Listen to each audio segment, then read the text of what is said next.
Konseling KB metode kalender.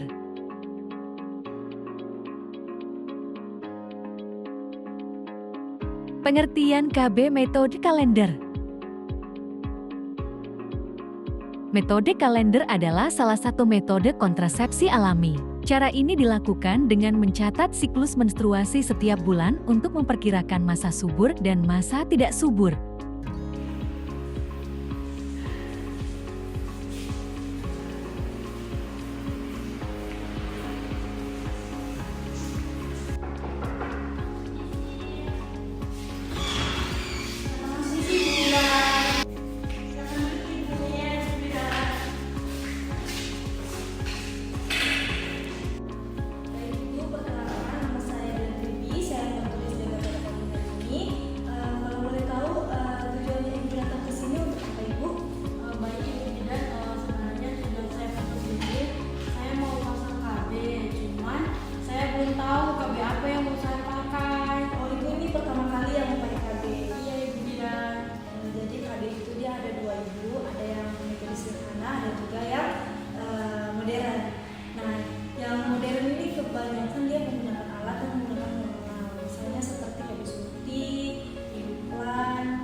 Dengan metode kalender dan dia tidak menggunakan normal, itu KB alami.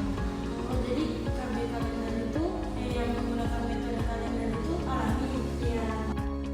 Baik Ibu Bidan, sepertinya saya tertarik terkait KB yang menggunakan metode kalender. Apakah boleh dijelaskan secara rinci?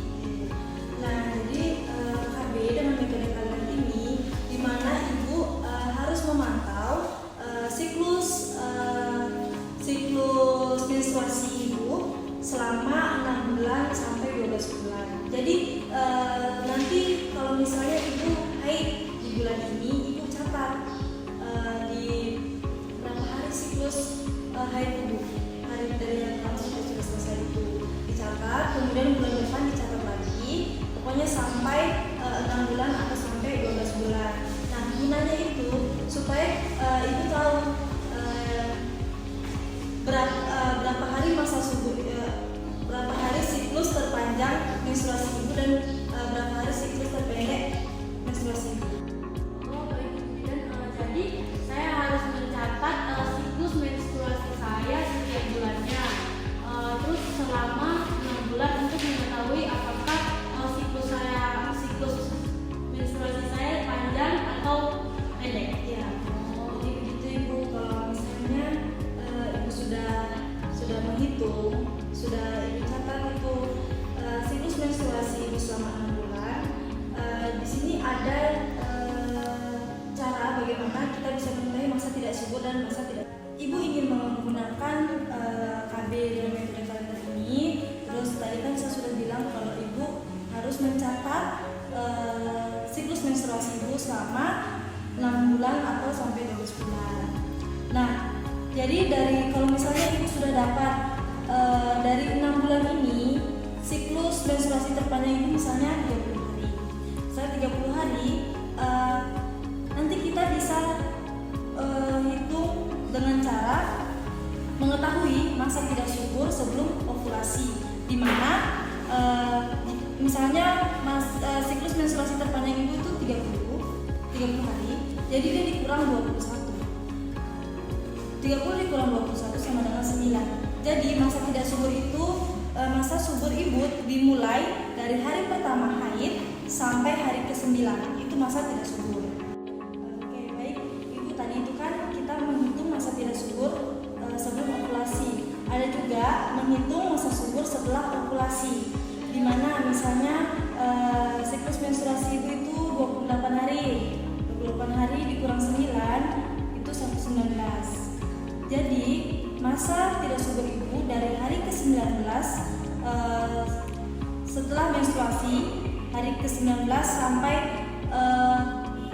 hari pertama haid kembali.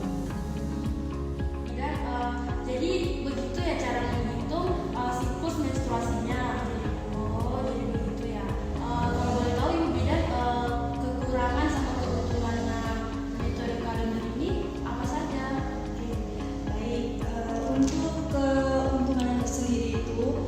dia seperti yang tadi saya bilang, dia KB alami, jadi dia tidak menggunakan alat apapun. Kemudian dia tidak mengganggu hormon karena tidak menggunakan alat. Kemudian dia tidak mengganggu saat nanti ibu berhubungan badan. Adapun kekurangannya ini biasanya bisa terjadi kehamilan jika ibu lupa. Jika ibu lupa untuk mencatat siklus menstruasi. Dan juga ibu, untuk metode kalender ini jarang direkomendasikan untuk ibu-ibu yang haidnya tidak teratur, karena kita tidak tahu kapan masa subur dan kapan masa tidak suburnya. Kemudian untuk kekurangannya lagi, ini dia KB ini tidak melindungi dari infeksi menular seksual. Mungkin kalau misalnya ibu mau menggunakan KB tambahan, itu bisa menggunakan kondom. Baik ibu, jadi apakah sudah dimengerti? Sudah mengerti terkait metode kalender ini.